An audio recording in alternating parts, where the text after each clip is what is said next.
Hey, welcome everybody. Let's talk real estate. Your weekly BS with Barry Saywitz about the current commercial real estate market here in Southern California. As we take a no BS look at both sides of the issues driving this market today to find the best solutions going forward. With our man right in the middle, it's Barry Saywitz. Hey, Barry. Hey, good morning, Paul, and good morning to all of our viewers and our listeners out there. If it's Tuesday, which it is, we're talking real estate. I'm Barry Saywitz, president of the Saywitz Company and managing partner of Saywitz Properties, and I want to welcome everybody back here again today. I want to do a quick shout out since we are rapidly approaching the Thanksgiving holiday and wish everybody out there a happy Thanksgiving, a healthy and prosperous coming new year. I also want to wish a speedy recovery to my mother, who is recovering from knee surgery, so hopefully she's up and about and less cranky in the near future. I'm excited about today's show because of many reasons. Number one, we have an exciting guest who has done a lot of different things relative to the commercial real estate world here in Orange County and elsewhere around the country. Number two, we'll talk apartments, we'll talk office, we'll talk about what the future holds for the economy, and especially here in Southern California. I want to welcome our guest, Rand Sperry, CEO and co-founder of SPERRY Commercial, SPERRY Equities, and the many other SPERRY entities that are out there in the world. So welcome. Thanks, Barry. Great to be here. Yeah, I appreciate you coming on. And so we are getting towards the tail end of the year here, and I think, we were talking about it earlier. The guests that we had at the beginning of the year were all rosy and talking good things, and the future looked super bright. And I don't want to be Debbie Downer by any means, but certainly we are in a different environment today as we look forward into the new year. But you yourself are a longtime resident and businessman in Orange County and have seen certainly a lot of ups and downs in the markets. I want to rewind and then we'll fast forward back in today's world. But sure. So you got going in the late 80s, boom time everywhere. Boom time, Orange County, big parties, big deals, all kinds of fun stuff. That's when I got started, and yeah. I long for those days again. And started basically your own commercial brokerage shop here in Orange County. Right. I actually started in 1975 with my first fourplex. I was 20 years old, so now everyone knows how old I am. But and then spent about 10 years with a company called the Bruce Haynes Company. I don't know if you remember. I remember Bruce that. Haynes. Yeah. Yeah, he specialized in apartment buildings, and so I learned the apartment business. Through that organization, rose to the top of the organization. I was the executive VP and general sales manager of the company. And then him and I didn't see eye to eye in terms of expanding and growing the company nationally. And he liked what he had, which right. I don't blame him. Sometimes smaller is better. Yeah. And so I met Mark Van Ness, and we started a company called SPERRY Van Ness in 1987. Moved to Orange County. I was in the San Gabriel Valley. And previous to that, Beverly Hills and Woodland Hills. And so why Orange County then? Well, I found this girl from Orange County. There's always a girl. Yeah, there's always a girl. So Rosemary's her name, and she loved Orange County, even though when we first got married, we lived in San Marino, and talked me into coming here. And I used to come here for the beach. Huntington Beach was my hangout growing up. So and there were orange groves then. Yeah, there were. There's actually oranges. In fact, we from Monterey Park, where I grew up, we had to take Whittier Boulevard, and then we'd take Beach Boulevard. There wasn't a freeway. Right, and the 55 didn't go to the beach. You had to take the side streets and Newport Boulevard and all that stuff. So. Yeah, so... And so you get here, and so it was a few years before my time. I got here 1989. I started in commercial real estate in October of 1989. The real estate market crashed in November of 1989. So I had a week or two under my belt before it completely tanked. Yeah. But you were here while it's still booming, right?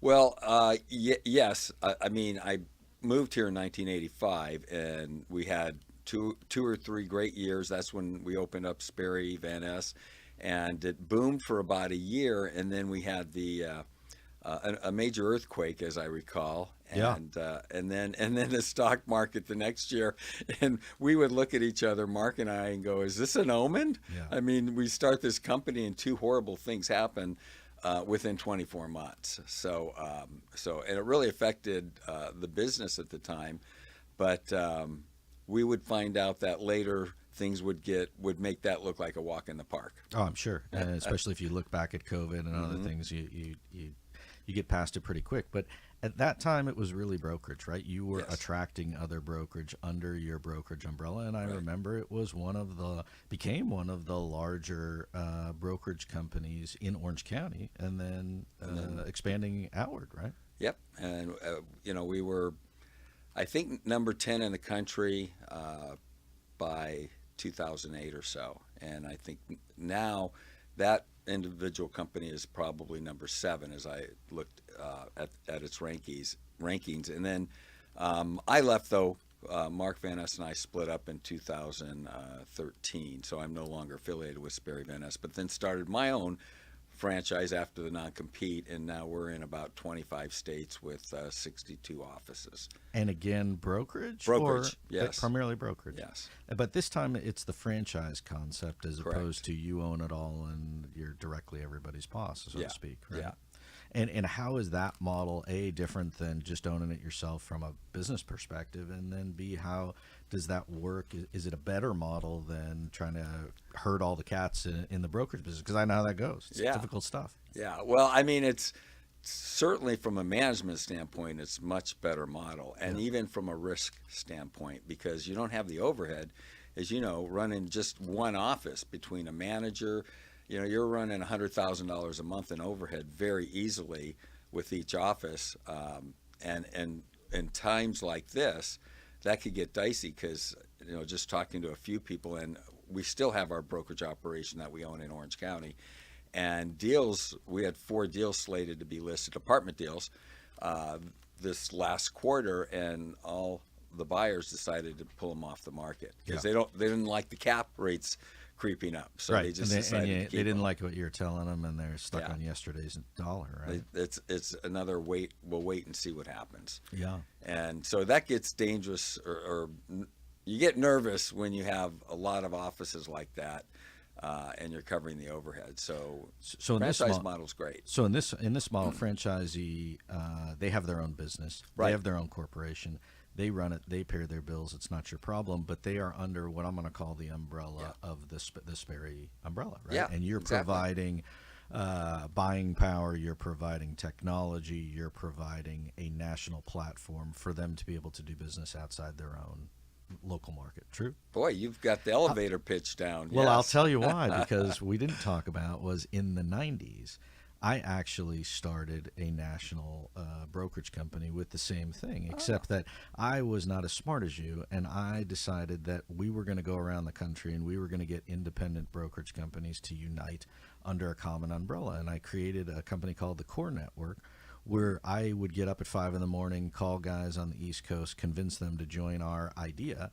And the pitch was that we had set up the organization, which was a 501c3 nonprofit, and similar to the NFL, where all the teams make money, but the umbrella is really not for profit, because otherwise people would think you were trying to buy them out or control them. And so we went around market by market and built an organization of 100 different firms within a period of only a handful of years. So I know the drill, except I didn't make a nickel from it at the end of the day of the platform. We used it as an expansion for our own business, which is, I'm going to guess your pitch, right? That is your pitch. Yeah. And I'm going to assume it's working well. Number one, that you've got offices around the country, and number two, it makes perfect sense. Yeah, and talk about expansion of the business. What it did help us do as well is acquire property, because that's where Sperry Equities comes in. Is that we found properties, and we're like in 9 different states, and I would never do that if I was just a local Orange County firm. But because we have offices and relationships with brokers, we were comfortable buying in those markets, and so that's helped us really grow the equities division. Yeah, and you have people basically scouting deals that know Yes. the local marketplace, so you don't hopefully make a mistake buying in the wrong part of town or Right. a different property. And you have somebody there to keep an eye on it for you, so you don't have to go flying around to check on it yourself. Yeah, And for them, they have access to capital. Yep. Yeah. Yeah. No, I like it, and it seems to be working well. And so then, is the capital entity different than the equities entity, different than the brokerage entity? Like I thought there was three. I get confused. Well, we have a capital markets one. They're out of New York, and it's a relationship between myself and a gentleman named Sam Suzuki and his team. And they've been in it for years, and he loved what SPERRY Commercial was doing out in the marketplace and said, I want to join you guys. And so we've got a partnership, and he's out doing both debt and equity. Gotcha. And I haven't talked to him in the last month. So, and it's crazy. Normally I don't need to, but I'm curious how things have slowed down in that market. And probably before I got on the show, I should have gave him a call. I'm going to guess it's a little bit slower than it was before, Yeah. just based on what everybody else is saying. Yeah. But, Yeah. and so in back to Orange County for a second. So you watch Orange County grow up, as I call it, right? I mean, Yeah. there's buildings getting built, there's people moving here from other places, and we get past the downturn of the late 80s and the early 90s, and you guys keep going. There's still deals to be made, focusing on the brokerage and a large part of that on the multifamily side, right? Yeah. And which to me seems like it was a niche, because you had bigger companies like CBRE or a Lee and Associates or a Voigt that were also really very large brokerage companies at the time, but Right. mostly focusing on office and a little bit of industrial. Nobody was really tackling the apartment market other than you guys and Marcus and Millichap. That's it. We were the two big games in town. Yeah, it's still And right. still, yeah. So And so on the apartment side of things, it's funny because you got started with a fourplex. I got started with a duplex, right? So, and one duplex became two, became 20, became 10 units, 20 units, 40 units. Right. That's sort of how it goes. That aspect of the market at the time, I remember when I first, bought my first place at the beach in Newport, the people were paying like $500 a month in rent. And today I think those things rent for, in the thousands for sure. yeah, I'm just amazed. I was just looking at the rents, and just forget the beach, just kind of inland. B product was going for $400 for a one bedroom, and we're renting one bedrooms at $19.95, Yeah. basically $2,000 a month. And now during that process, we've had to renovate the units. Of course. So I would say their B product renovated units, you're at that number. If it's new product, it's another $400 more a month, $400 to $500 a month, $2,500. Yeah. And I guess if you asked me 20 or 30 years ago, I would have thought you're out of your mind. Crazy. That rents would get that high. And look at cost per unit. I mean, we just had a deal trade in Anaheim for $416,000 a door. I looked at one in Costa Mesa for $616,000 a door. Was it? Well, it's a couple Costa doors down Mesa. from something that I own, and I was just like, how does that pencil, right? I know. I'm building a project right now, 63 units, 6,000 on the retail with 63 above in Koreatown. And, we're projecting 25, well, depending on the unit, because some of them are going to have fabulous views of Los Angeles downtown. But yeah, I mean, nothing's under 2,000 a month, 2,200. And when I looked at the comps before we started to build it, this is 2 years ago, the comps were at $550 a door. And as you know, they were making fun of Mayor Garcetti for spending $725,000 a door for units, and I'll make fun of him too. That's I don't know what he was doing, but we're going to be in ours about $550 a door when we get done. So hopefully the market's pushed up from, I think it's actually $480 a door right now, and of course that's because of COVID. And the price of everything in construction has gone up dramatically.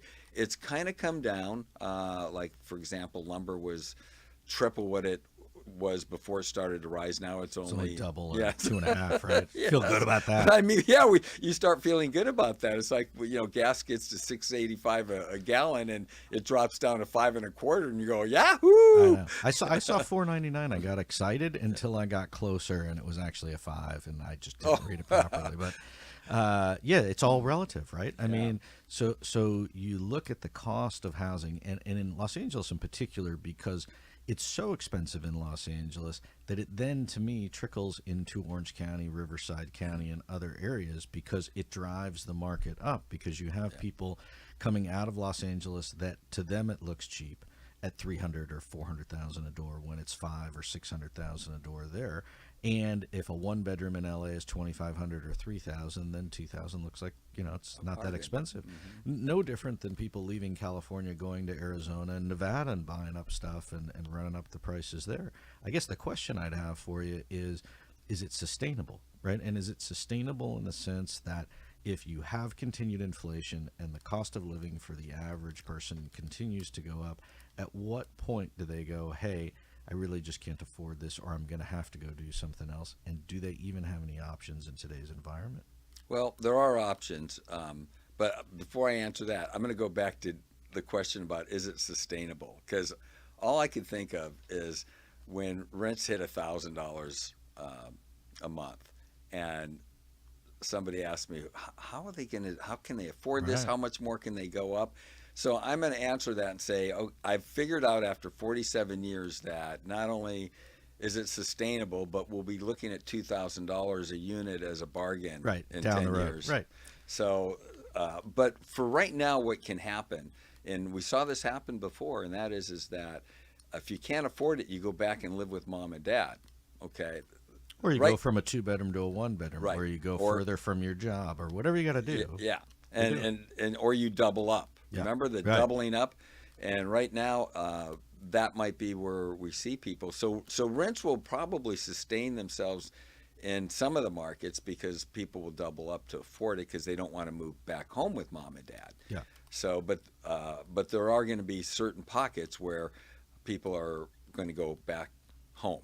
Okay, the young kids. And for people who just can't afford it because they're either in a work industry that doesn't have steady income, or whatever the reason being, we're starting to see that on our end where we worked with people as best we could during COVID, and now as you come out and things get more difficult as a landlord on your own cost model, that it's just hard to allow people to continue to carry a balance and trickle pay, and at some point you got to look in the mirror and say, hey, maybe this is not for me.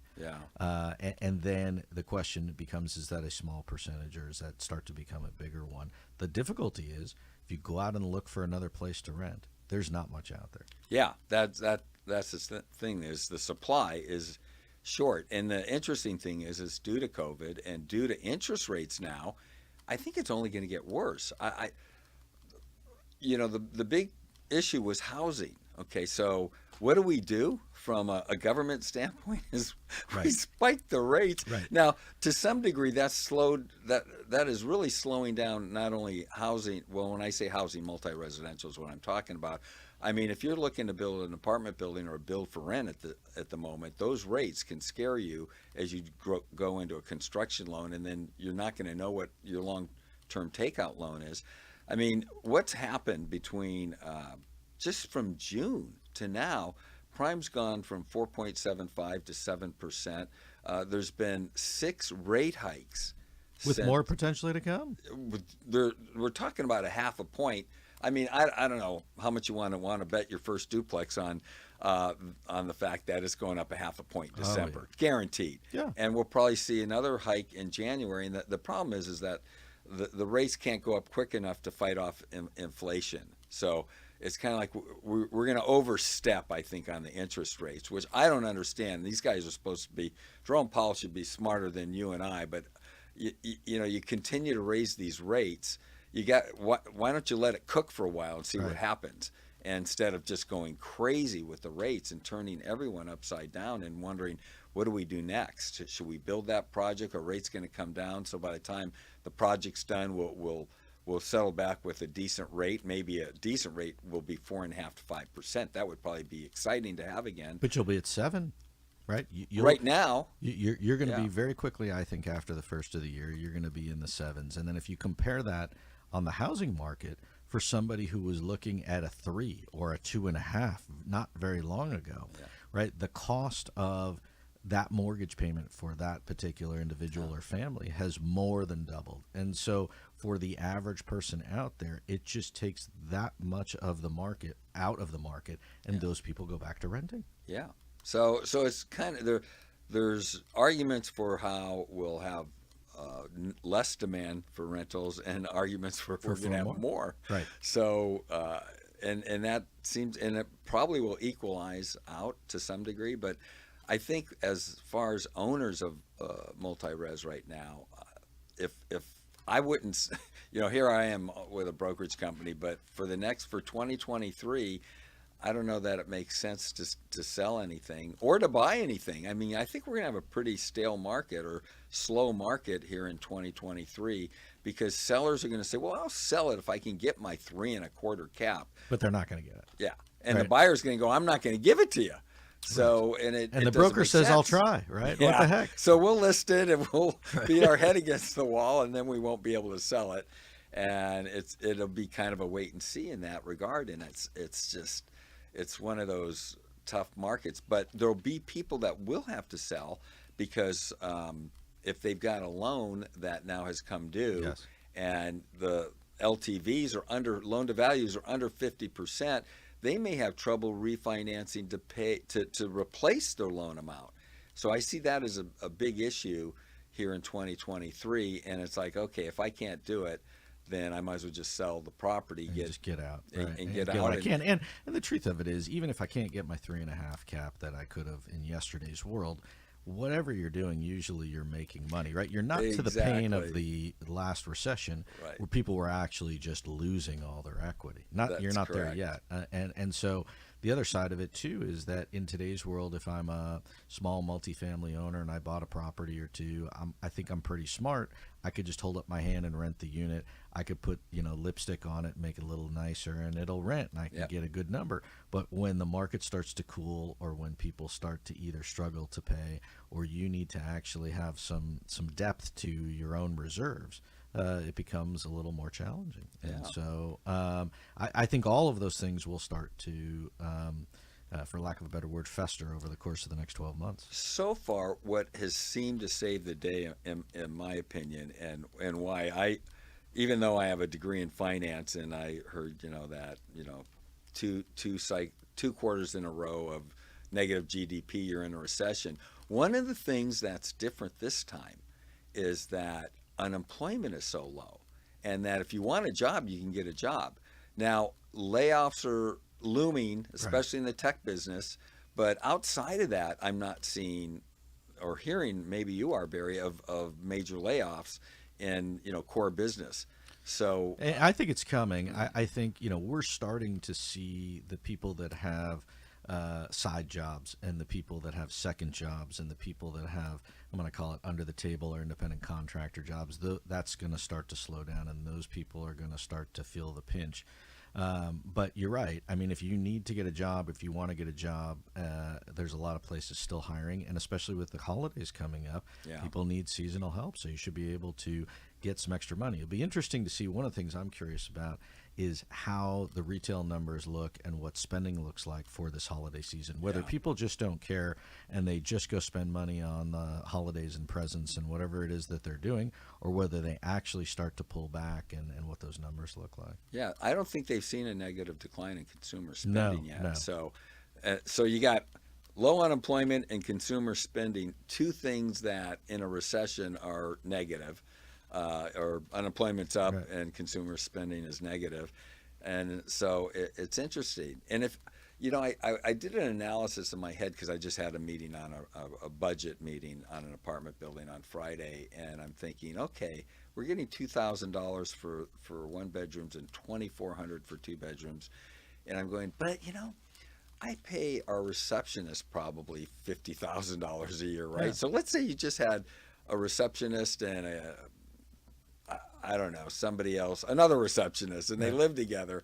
That's $100,000 between the two of them. They can afford it. They can afford it. But that same receptionist who's in a one bedroom by herself, who is a single mom or has some other financial obligations or student debt that they're not going to just give to her for free, then that may be a struggle. And Yeah. I guess that will be the interesting thing to see as to how that works. And then as rates go up, as rents go up, what we've seen is people go look around, and we tell them, listen, we're going to renew your lease. If you're an existing tenant, we're not going to charge you the same as somebody off the street. Yeah. But at the same time, your rent is going up. And then when you go to look around, you should figure out it's actually a pretty good deal. Whether you can afford it or not is a different ball game.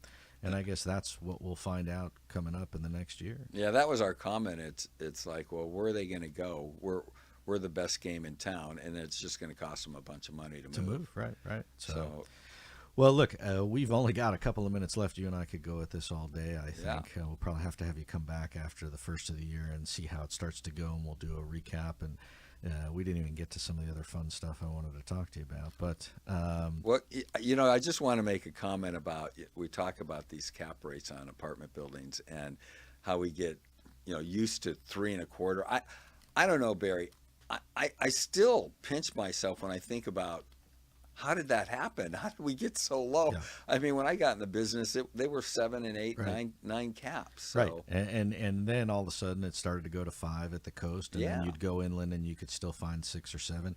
We used to have investors come into our office on the brokerage side and say, well, I want a 7 or an 8 cap. And I said, not in California, you don't. Right? You'll go to Mississippi, you can go there. I'm sorry, I'll give you a name of a number of a guy. But I mean, it's crazy also to think that a property would trade at a 3 or 4 cap when interest rates are in the 6s going to 7s, because to me that dog doesn't hunt either, right? You're buying for either long-term growth and appreciation, but you're guaranteeing yourself negative cash flow at the gate. Well, you just described it. That is the investment. And when you look at growing a business, oftentimes you're losing money. Starbucks lost money. They almost had to close their doors, though. They were down $17 million way back in the day before they turned Starbucks around, okay? And a lot of businesses are that way. Apartments are that way. You don't buy an apartment and come out the door, and we haven't, even with low interest rates, with 5 and 6% cash-on-cash returns day one. The key to making money in apartments, and so I'm going to leave this with a positive vibe on apartments, is that if you buy for long-term, you're in your 30s or even 40s, and you're looking for retirement, and you buy that building today, 25 years from now, when you're our age or my age, you're going to find that you did the right thing. And in fact, Barry and I, you and I were talking before we went on air here about the old days and how we shouldn't have sold our apartment buildings and how much they've doubled and tripled in value in 25 years. Yeah. And the key is, really, if I could leave any advice to anyone that wants to own an apartment building, is tough through it and keep it. Yeah, don't sell it. Don't sell it. Because the rents will get you through, because you'll be surprised where they'll be in 25 years. And the model of buying it, flipping it, making a bunch of money, and continue to grow it, that window has passed, at least for the moment. Absolutely. So the barrier to entry in the multifamily market anywhere, but especially here in Southern California, is very difficult. So if you can get in, then, like you say, get in, keep your property nice, get good tenants that appreciate the property, and vice versa, and then you'll have a very good asset at the end of the day. I mean, I think Orange County long-term is a viable, vibrant, active, diverse place for people to live and work, and it's Great not gonna place change. to invest. Yeah. Yep, I So, agree. well, with that said, more good things to come. I appreciate you coming on the show, and much success to you and your family and your businesses. And we'll certainly have you come back and take a look at this again down the road, and we'll take a look back and see what's changed. But best wishes for happy holidays. And Same to good you. having you here. Thanks. Thanks. So with that said, I am Barry Saywitz, president of the Saywitz Company. And if it's one thing that I've learned in my 30-plus years of doing this, it's to look at both sides of the equation and try and surround yourself with good information and good people to give you good advice. And hopefully we've done that here today and given you a couple of tips. And if it's Tuesday, we will see you back here next week on more Let's Talk Real Estate. I want to thank everybody here at OC Talk Radio and putting the show together. And thanks for tuning in, and we'll see you back soon. Thanks.